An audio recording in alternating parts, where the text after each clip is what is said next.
ಸ್ನೇಹಿತರೆ, ಮೀಡಿಯಾ ಮಾಸ್ಟರ್ಸ್ಗೆ ಸ್ವಾಗತ, ಸುಸ್ವಾಗತ. ಗೆಳೆಯರೆ, ಚಿನ್ನದ ಬೆಲೆ ನೋಡಿದ್ರ ಅದು ಒಂದೇ ಸಮಕ್ಕೆ ಆಗಸದ ಕಡೆಗೆ ಮುಖ ಮಾಡಿ ರಾಕೆಟ್ ಥರ ಏರ್ತಲೇ ಹೋಗ್ತಾ ಇದೆ.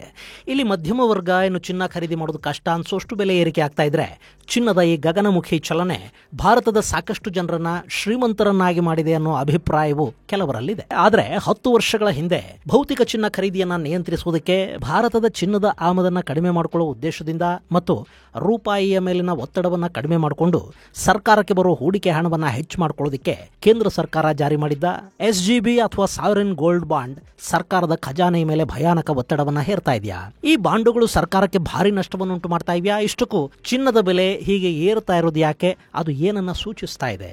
ಬನ್ನಿ ನೋಡೋಣ.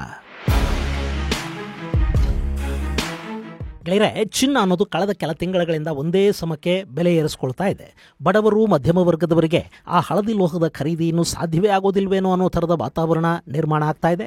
ಈಗ ಉಂಟಾಗ್ತಾ ಇರೋ ಬೆಲೆ ಏರಿಕೆ ತುಂಬಾ ಅನೈಸರ್ಗಿಕ ಅಂತ ಕೂಡ ಅನ್ನಿಸ್ತಾ ಇದೆ. ಸಾಮಾನ್ಯವಾಗಿ ನೀವು ಹಣದುಬ್ಬರ ಅಥವಾ ನಮ್ಮ ಹಣದ ಮೌಲ್ಯವನ್ನು ನೋಡ್ತಾ ಬಂದಾಗ ನಮ್ಮ ಆದಾಯ, ನಾವು ಖರೀದಿ ಮಾಡೋ ಪದಾರ್ಥಗಳ ಬೆಲೆ ಏರಿಕೆ ಹಾಗೂ ಚಿನ್ನದ ಬೆಲೆಯಲ್ಲಾಗುವ ಏರಿಕೆ ಇವೆಲ್ಲ ಒಂದೇ ಪ್ರಮಾಣದಲ್ಲಿ ಕಾಣುತ್ತವೆ. ಈ ಹಿಂದೆ 100 ರೂಪಾಯಿಗೆ ಎಷ್ಟು ಬೆಲೆ ಇತ್ತು ಅನ್ನೋದನ್ನ ನಾವು ಇವತ್ತಿಗೆ ಲೆಕ್ಕ ಹಾಕ್ತಾ ಇದ್ದದ್ದು ಇವತ್ತಿನ ಮತ್ತು ಅವತ್ತಿನ ಚಿನ್ನದ ಬೆಲೆಯ ಆಧಾರದಲ್ಲಿ. ಆದ್ರೆ ಈಗೇನಾಗಿದೆ ನೋಡಿ, ಬೇರೆಲ್ಲ ಹಾಗೆ ಇವೆ, ನಮ್ಮ ಆದಾಯ ಕೂಡ ತುಂಬಾ ಹೆಚ್ಚೇನಾಗಿಲ್ಲ. ಆದರೆ ಚಿನ್ನದ ಬೆಲೆ ಕಳೆದ 3 ತಿಂಗಳಲ್ಲಿ 35% ಏರಿಕೆ ಆಗಿದೆ. ಇದನ್ನೇ ಅಸಾಂಪ್ರದಾಯಿಕ ಏರಿಕೆ ಅಂತ ಹೇಳ್ತಾ ಇರೋದು. ಸ್ನೇಹಿತರೆ, ಹೀಗೆ ಚಿನ್ನದ ಬೆಲೆಯಲ್ಲಿ ಏಕಾಏಕಿ ಏರಿಕೆ ಆಗುವುದು ಜಾಗತಿಕ ಆರ್ಥಿಕ ಸ್ಥಿತಿಯ ಬಗ್ಗೆ ಅನುಮಾನಗಳುಂಟಾದ ಸಂದರ್ಭದಲ್ಲಿ ಜಗತ್ತು ಆರ್ಥಿಕ ಅಸಮತೋಲನಕ್ಕೆ, ಆರ್ಥಿಕ ಸಮಸ್ಯೆಗಳಿಗೆ ಈಡಾಗುವ ಸೂಚನೆಯನ್ನು ಕೊಡುವುದು ಚಿನ್ನದ ಬೆಲೆಯ ಏರಿಕೆ.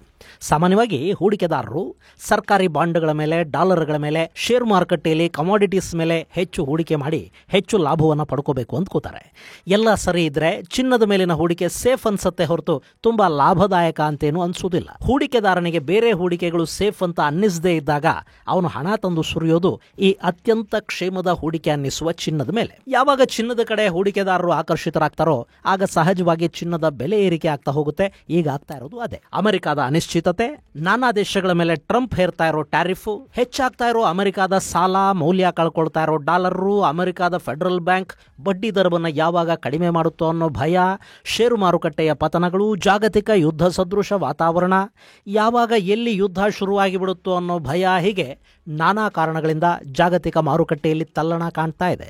ಹೀಗಾಗಿ ಹೂಡಿಕೆದಾರರು ಸೇಫ್ ಇನ್ವೆಸ್ಟ್ಮೆಂಟ್ ಅಂತ ಕರೆಸ್ಕೊಳ್ಳೋ ಚಿನ್ನದ ಕಡೆಗೆ ಹೆಚ್ಚು ಆಕರ್ಷಿತರಾಗ್ತಾ ಇದ್ದಾರೆ. ಇದರ ಪರಿಣಾಮನೇ ಇವತ್ತಿನ ನೀವು ನೋಡ್ತಾ ಇರೋ ಚಿನ್ನದ ಬೆಲೆ. ಗೆಳೆಯರೆ, ಇದು ಯಾರೆಲ್ಲ ಚಿನ್ನದ ಮೇಲೆ ಈಗಾಗಲೇ ಹೂಡಿಕೆ ಮಾಡಿದ್ದಾರೆ, ಯಾರು ಫಿಸಿಕಲ್ ಗೋಲ್ಡ್ ಅಥವಾ ಬಾಂಡುಗಳ ರೂಪದಲ್ಲಿ ಚಿನ್ನವನ್ನು ಇಟ್ಟುಕೊಂಡಿದ್ದಾರೆ, ಅವರೆಲ್ಲರ ಅದೃಷ್ಟವನ್ನು ಇದು ಹೆಚ್ಚು ಮಾಡ್ತಾ ಇದೆ ಅನ್ನೋದು ನಿಜ. ಹಾಗೇನೆ ಭಾರತದ ಸರ್ಕಾರಕ್ಕೆ ಸುಮಾರು 1.5 ಲಕ್ಷ ಕೋಟಿ ರೂಪಾಯಿಗಳ ಹೊರೆ ಬೀಳುವ ಹಾಗೆ ಮಾಡ್ತಾ ಇದೆ ಅನ್ನೋದು ಕೂಡ ಅಷ್ಟೇ ನಿಜ.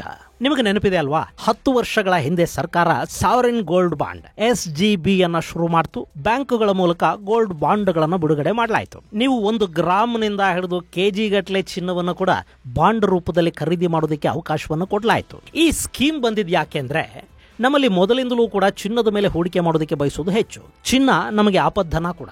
ಮನೆಗಳಲ್ಲಿ ಹೆಣ್ಣು ಮಕ್ಕಳಿದ್ರಂತೂ ಅವರ ಮದುವೆ ಟೈಮಿಗೆ ಬೇಕಾಗತ್ತೆ ಅಂತ ಆಗಾಗ ಎಷ್ಟೆಷ್ಟಾಗುತ್ತೋ ಅಷ್ಟಷ್ಟು ಚಿನ್ನ ಖರೀದಿ ಮಾಡಿಡೋರು ನಮ್ಮಲ್ಲಿ ಸಾಕಷ್ಟು ಜನ ಇದ್ದಾರೆ. ಹೀಗೆ ಖರೀದಿ ಮಾಡೋದು ಫಿಸಿಕಲ್ ಗೋಲ್ಡ್ ಅನ್ನ. ನಮ್ಮಲ್ಲಿ ಅಂದ್ರೆ ಭಾರತದಲ್ಲಿ ಚಿನ್ನದ ಉತ್ಪಾದನೆ ತುಂಬಾ ಕಡಿಮೆ ಇದೆ. ನಾವು ಚಿನ್ನವನ್ನ ಹೊರಗಿನಿಂದ ಆಮದು ಮಾಡ್ಕೋತೀವಿ. ಗೆಳೆಯರೆ, ಗೋಲ್ಡು ಮತ್ತು ಪೆಟ್ರೋಲಿಯಂ ಆಮದು ನಮ್ಮಲ್ಲಿ ಕಡಿಮೆ ಆಗಿಬಿಟ್ರೆ ಡಾಲರ್ ಡಿಪೆಂಡೆನ್ಸಿಯಿಂದ ನಾವು ಬಹುತೇಕ ಹೊರಬರೋದಕ್ಕೆ ಸಾಧ್ಯ ಆಗುತ್ತೆ. ನಮ್ಮ ರೂಪಾಯಿ ಮೇಲೆ ಬೀಳೋ ಒತ್ತಡ ಕಡಿಮೆ ಆಗುತ್ತೆ. ನಮ್ಮಲ್ಲಿ ಸಾಕಷ್ಟು ವಿದೇಶಿ ವಿನಿಮಯ ಸಂಗ್ರಹ ಕೂಡ ಹೆಚ್ಚಾಗುತ್ತೆ. ಆದರೆ ಇವೆರಡರ ಆಮದು ನಮ್ಮಲ್ಲಿ ಕಡಿಮೆ ಆಗ್ತಾ ಇಲ್ಲ. ಇನ್ನು ಚಿನ್ನದ ಮೇಲಿನ ಹೂಡಿಕೆ ಅಂದ್ರೆ ಏನು? ನಾವು ಹಣ ಕೊಟ್ಟು ಚಿನ್ನದ ಗಟ್ಟಿಯನ್ನೋ ಬಿಸ್ಕಟ್ಸ್ ಅನ್ನೋ ಖರೀದಿ ಮಾಡ್ತೀವಿ. ಹಾಗೆ ಖರೀದಿ ಮಾಡಿದ ಚಿನ್ನವನ್ನ ಮನೆ ತಿಜೋರಿಯಲ್ಲಿ ಭದ್ರವಾಗಿ ಇಟ್ಕೋತೀವಿ. ಅಲ್ಲಿಗೆ ಅದು ಲಾಕ್ ಆದ ಹಾಗೇನೆ. ನಮ್ಮ ಮನೆಗಳಲ್ಲಿ ಹೀಗೆ ಲಾಕ್ ಮಾಡೋದಕ್ಕೆ ಚಿನ್ನನ ಇಂಪೋರ್ಟ್ ಮಾಡ್ಕೋತೀವಲ್ಲ, ಅದಕ್ಕೆ ನಮ್ಮ ದೇಶ ಡಾಲರ್ ರೂಪದಲ್ಲಿ ಹಣವನ್ನ ವಿದೇಶಗಳಿಗೆ ಕೊಡುತ್ತೆ. ಹೀಗೆ ಮಾಡೋದ್ರಿಂದ ವಿದೇಶಿ ವಿನಿಮಯ ಸಂಗ್ರಹ ಖಾಲಿ ಆಗುತ್ತೆ. ಈ ಆಮದು ಹೆಚ್ಚಾಗಿ ನಾವು ಡಾಲರ್ ಅಲ್ಲಿ ಹಣವನ್ನು ಕೊಡೋದಕ್ಕೆ ಹೆಚ್ಚು ಡಾಲರ್ ಅನ್ನ ಖರೀದಿ ಮಾಡ್ತಾ ಹೋದಂತೆ ನಮ್ಮ ರೂಪಾಯಿಯ ಮೌಲ್ಯ ಕೂಡ ಕಡಿಮೆ ಆಗ್ತಾ ಹೋಗುತ್ತೆ. ಹೀಗಾಗಿ ಸರ್ಕಾರ ಸಾಧ್ಯವಾದಷ್ಟು ಗೋಲ್ಡ್ ಇಂಪೋರ್ಟ್ ಅನ್ನು ಕಡಿಮೆ ಮಾಡಬೇಕು ಅಂದ್ಕೋತು. ಹೀಗೆ ಯಾರು ಚಿನ್ನದ ಮೇಲೆ ಹೂಡಿಕೆ ಮಾಡಬೇಕು ಅಂದ್ಕೋತಾರೋ ಅಂಥವರಿಗಾಗಿ ಗೋಲ್ಡ್ ಬಾಂಡ್ಗಳನ್ನು ಜಾರಿಗೆ ತಗೊಂಡು ಬಂತು. ಅದು ಒಂಥರ ತುಂಬಾ ಚೆನ್ನಾಗಿದ್ದ ಸ್ಕೀಮ್. ಮಿನಿಮಮ್ 1 ಗ್ರಾಮ್ನಿಂದ ಎಷ್ಟಾದರೂ ಗೋಲ್ಡ್ ಬಾಂಡ್ ಅನ್ನ ಬ್ಯಾಂಕ್ಗಳ ಮೂಲಕ ಖರೀದಿ ಮಾಡ್ತೀರಿ. ಅವತ್ತಿನ ಚಿನ್ನದ ಬೆಲೆಗೆ ನಿಮಗೆ ಬಾಂಡ್ ಸಿಗುತ್ತೆ. ಅದನ್ನು 8 ವರ್ಷ ನೀವು ಹಾಗೆ ಇಟ್ಕೋಬೇಕು. ಆ ನಂತರ ಬಾಂಡ್ ಮೆಚುರಿಟಿ ಸಮಯದಲ್ಲಿ ಅವತ್ತಿನ ಚಿನ್ನದ ಬೆಲೆ ಏನಿರುತ್ತೆ ಅಷ್ಟು ಹಣವನ್ನು ನಿಮಗೆ ಕೊಡ್ತಾರೆ. ಇಲ್ಲಿ ಚಿನ್ನದ ಬೆಲೆಯಲ್ಲಿ ಏರುಪೇರು ಇರುತ್ತೆ. ಸಾಮಾನ್ಯವಾಗಿ ಷೇರು ಮಾರುಕಟ್ಟೆಯಲ್ಲಿ ಹೂಡಿಕೆ ಮಾಡಿದರೆ ಗಳಿಸುವಷ್ಟು ಹಣ ಚಿನ್ನದಲ್ಲಿ ಗಳಿಸೋದಕ್ಕೆ ಸಾಧ್ಯ ಇಲ್ಲ ಅಂತ ಅನಿಸಿ ಜನ ಹೂಡಿಕೆಗೆ ಅನಾಸಕ್ತಿಯನ್ನು ತೋರಬಾರದು ಅಂತ ಸರ್ಕಾರ ಹೆಚ್ಚುವರಿಯಾಗಿ ವಾರ್ಷಿಕ 2.5% ಬಡ್ಡಿ ಕೂಡ ಕೊಡೋದಾಗಿ ಘೋಷಣೆ ಮಾಡಿತು. ಜನ ಈ ಸ್ಕೀಮಿನ ಆಕರ್ಷಣೆಗೆ ಬಿದ್ದರು. ಸುಮಾರು 147 ಟನ್ ತೂಕದ ಚಿನ್ನಕ್ಕೆ ಸಮನಾಗುವಷ್ಟು ಬಾಂಡ್ಗಳ ಮಾರಾಟ ಕೂಡ ಆಯಿತು. ಆ ಚಿನ್ನದ ಇವತ್ತಿನ ಬೆಲೆ 1.5 ಲಕ್ಷ ಕೋಟಿ ರೂಪಾಯಿ. ಗೆಳೆಯರೆ, ಅವತ್ತಿಗೆ ಚಿನ್ನದ ಬೆಲೆ ಇಷ್ಟೊಂದಿರಲಿಲ್ಲ. ಹೀಗಾಗಿ ಆ ಬಾಂಡ್ಗಳ ಮಾರಾಟದಿಂದ ಸರ್ಕಾರಕ್ಕೆ ಸಂಗ್ರಹ ಆಗಿದ್ದು 72,275 ಕೋಟಿ ರೂಪಾಯಿ. ಇನ್ನು ಈ ಬಾಂಡ್ಗಳ ಮೂಲಕ ಸರ್ಕಾರ ಹಣ ಸಂಗ್ರಹ ಮಾಡೋದಿದೆಯಲ್ಲ, ಇದು ಹೊಸತಲ್ಲ.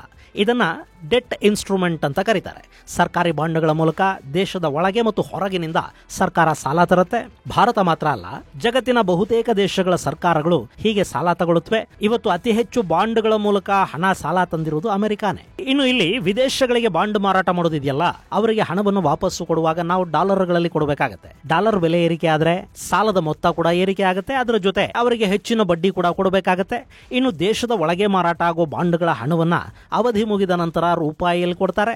ಹೀಗಾಗಿ ಇಲ್ಲಿ ಹೆಚ್ಚುವರಿ ಹೊರೆಗಳು ಬೀಳೋದಿಲ್ಲ. ಇನ್ನು ಈ ಬಾಂಡ್ಗಳಿಗೆ ಸರ್ಕಾರ 6% 7% ಬಡ್ಡಿ ಕೊಡುತ್ತೆ. ಇದಕ್ಕೂ ಒಂದು ಲಾಕ್ ಇನ್ ಪೀರಿಯಡ್ ಅಂತ ಇರುತ್ತೆ. ಇಲ್ಲಿ 7% ಬಡ್ಡಿ ಅಂದ್ರೆ 7% ಬಡ್ಡಿ ಅಷ್ಟೇ. ಆದ್ರೆ ಚಿನ್ನದ ವಿಷಯದಲ್ಲಿ ಹಾಗಲ್ಲ. ಮಾರುಕಟ್ಟೆಯ ಏರಿಳಿತದ ಆಧಾರದ ಮೇಲೆ ಇಲ್ಲಿ ಸರ್ಕಾರ ಹಣವನ್ನು ವಾಪಸ್ಸು ಕೊಡಬೇಕಾಗತ್ತೆ. ಇದು ತುಂಬಾ ಹೊರೆ ಆಗುತ್ತೆ ಅಂತ ಮೊದಲೇನು ಅನ್ನಿಸಿರ್ಲಿಲ್ಲ.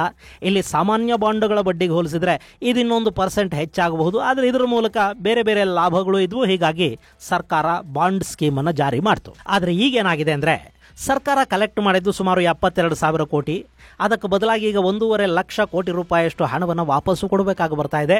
ಇದರ ಜೊತೆ 2.5% ಲೆಕ್ಕದಲ್ಲಿ ಪ್ರತಿ 6 ತಿಂಗಳಿಗೊಮ್ಮೆ ಸರ್ಕಾರ ಹೂಡಿಕೆದಾರರಿಗೆ ಬಡ್ಡಿಯನ್ನು ಪಾವತಿ ಮಾಡಿದೆ. ಈಗ ಸುಮಾರು 78,000 ಕೋಟಿ ರೂಪಾಯಿಗಳಷ್ಟು ಹೆಚ್ಚುವರಿ ಹೊರೆಯನ್ನ ಸರ್ಕಾರ ಅನುಭವಿಸಬೇಕಾಗಿ ಬರ್ತಾ ಇದೆ. ಬಹುಶಃ ಚಿನ್ನದ ಬೆಲೆ ಏರಿಕೆ ಶುರುವಾದ ಕೂಡಲೇ ಇದು ಸರ್ಕಾರಕ್ಕೂ ಅರಿವಾಯಿತು ಅನ್ಸುತ್ತೆ. ಹೀಗಾಗಿ ಕಳೆದ ವರ್ಷದಿಂದ ಈ ಬಾಂಡ್ಗಳನ್ನು ಕೊಡ್ತಾ ಇಲ್ಲ. ಇನ್ನು ಇದು ಸರ್ಕಾರಿ ಸ್ಕೀಮು, ಹೀಗಾಗಿ ಹಣವನ್ನು ವಾಪಸ್ಸು ಕೊಡಲೇಬೇಕಾಗತ್ತೆ. ಬೇರೆ ಖಾಸಗಿ ಕಂಪನಿಗಳ ಸ್ಕೀಮ್ ಆಗಿದ್ದಿದ್ರೆ ಆ ಕಂಪನಿಗಳು ಬೋರ್ಡ್ ತಿರು ಹಾಕಿ ದಿವಾಳಿ ಘೋಷಣೆ ಮಾಡ್ತಾ ಇದ್ವು ಏನು. ಇನ್ನು ಈ ಬಾಂಡ್ಗಳಿಗೆ ಕೊಡೋ ಹಣವನ್ನ ನಮ್ಮ ದೇಶದ ಜನಕ್ಕೆ ಕೊಡ್ತಾರೆ. ಇದರಿಂದ ಜನಕ್ಕೆ ಲಾಭ ಏನೂ ಆಗುತ್ತೆ ನಿಜ, ಆದ್ರೆ ಸರ್ಕಾರಕ್ಕಾಗೋ ನಷ್ಟ.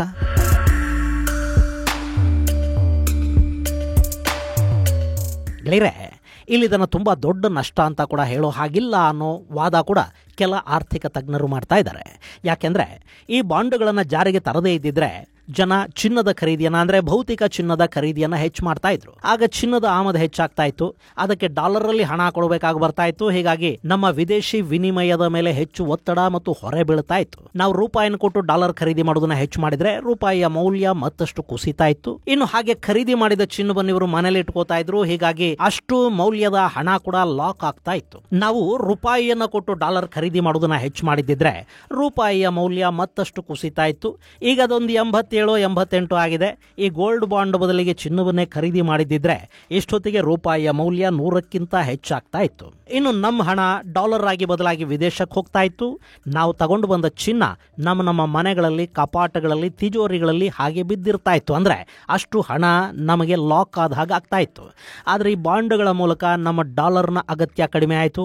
ಭಾರತದ ಹಣ ಭಾರತದಲ್ಲೇ ಉಳಿತು ಮತ್ತು ಸರ್ಕಾರ ಅದನ್ನ ನಾನಾ ಯೋಜನೆಗಳ ಮೇಲೆ ಹೂಡಿಕೆ ಮಾಡ್ತಾ ಹೋಯ್ತು. ಅಂದ್ರೆ ನಾವು ಬಾಂಡ್ ಖರೀದಿ ಮಾಡೋ ಮೂಲಕ ಸರ್ಕಾರಕ್ಕೆ ಸಾಲ ಕೊಟ್ಟ ಹಾಗಾಯಿತು. ಸರ್ಕಾರ ದೇಶಿ ಸಾಲವನ್ನು ಹೆಚ್ಚು ಮಾಡಿಕೊಳ್ತು, ವಿದೇಶಿ ಸಾಲ ಕಡಿಮೆ ಆಯಿತು. ಇಲ್ಲಿ ಸಾಕಷ್ಟು ಹಣ ಸರ್ಕಾರಕ್ಕೆ ಉಳಿತಾಯ ಕೂಡ ಆಯಿತು. ಆದರೆ ಹೀಗೆ ಲಾಭ ಆದ ಮೊತ್ತ ಎಷ್ಟು ಅನ್ನೋದರ ಲೆಕ್ಕ ಖಚಿತವಾಗಿ ಗೊತ್ತಾಗ್ತಾ ಇಲ್ಲ. ಡಾಲರ್ ಎಕ್ಸ್ಚೇಂಜ್ ಮೂಲಕ ಸುಮಾರು $10 ಬಿಲಿಯನ್ ಉಳಿತಾಯ ಆಗಿರಬಹುದು ಅಂತ ಹೇಳ್ತಾ ಇದ್ದಾರೆ. ಇರಲೂಬಹುದು. ಇನ್ನು ಇದೇ ಹಣವನ್ನ ಬೇರೆ ಬಾಂಡ್ಗಳಲ್ಲಿ ಹೂಡಿಕೆ ಮಾಡಿದಿದ್ರೆ ಈಗೊಂದು 7% ವಾಪಸ್ಸು ಕೊಡಬೇಕಾಗ್ತಾ ಇತ್ತು. ಈಗ ಚಿನ್ನದ ಬಾಂಡ್ಗಳ ಕಾರಣದಿಂದಾಗಿ ಸುಮಾರು 12-15% ಹೆಚ್ಚುವರಿ ಹಣವನ್ನ ಹೂಡಿಕೆದಾರರಿಗೆ ಭಾರತದ ಸರ್ಕಾರ ಕೊಡಬೇಕಾಗಿ ಬರ್ತಾ ಇದೆ. ಹೀಗಾಗಿ ಇದನ್ನ ಹೆಚ್ಚುವರಿ ಒತ್ತಡ ಅಂತ ಹೇಳ್ತಾ ಇದ್ದಾರೆ. ಇನ್ನು ಗೆಳೆಯರೆ, ಚಿನ್ನದ ಬೆಲೆಯ ಏರಿಕೆ ಇದೆಯಲ್ಲ, ಇದು ಮುಂದಿನ ದಿನಗಳಲ್ಲಿ ಆರ್ಥಿಕ ಕುಸಿತ ರಿಸೆಷನ್ನ ಸೂಚನೆಯನ್ನ ಕೊಡ್ತಾ ಇದೆಯಾ?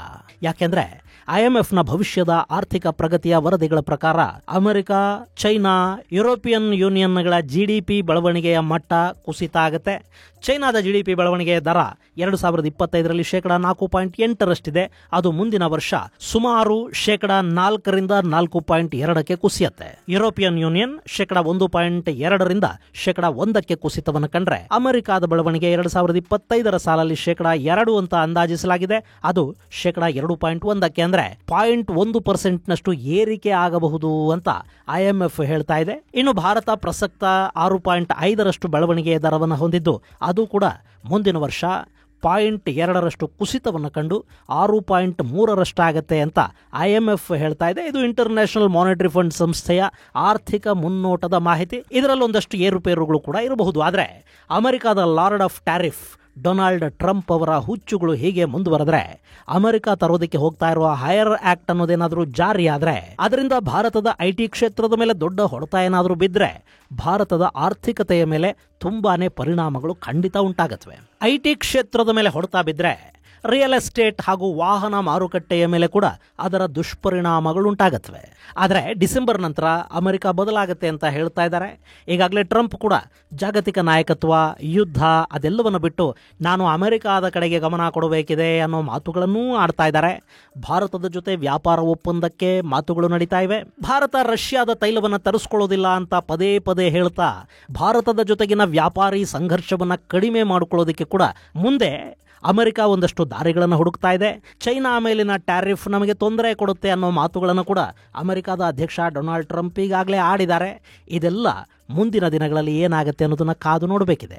ಇದು ಗೆಳೆಯರೆ ಚಿನ್ನದ ಬೆಲೆ ಏರಿಕೆ, ಅದರಿಂದ ಸರ್ಕಾರದ ಮೇಲೆ ಬೀಳ್ತಾ ಇರೋ ಆರ್ಥಿಕ ಒತ್ತಡ ಮತ್ತು ಜಾಗತಿಕ ಪರಿಸ್ಥಿತಿಯ ಕುರಿತಾದ ಒಂದಷ್ಟು ಮಾಹಿತಿ. ಮುಂದಿನ ಸಂಚಿಕೆಯಲ್ಲಿ ಮತ್ತಷ್ಟು ವಿಶೇಷಗಳ ಜೊತೆ ಮತ್ತೆ ಭೇಟಿಯಾಗೋಣ. ಅಲ್ಲಿವರೆಗೆ ಜೈ ಹಿಂದ್, ಜೈ ಕರ್ನಾಟಕ.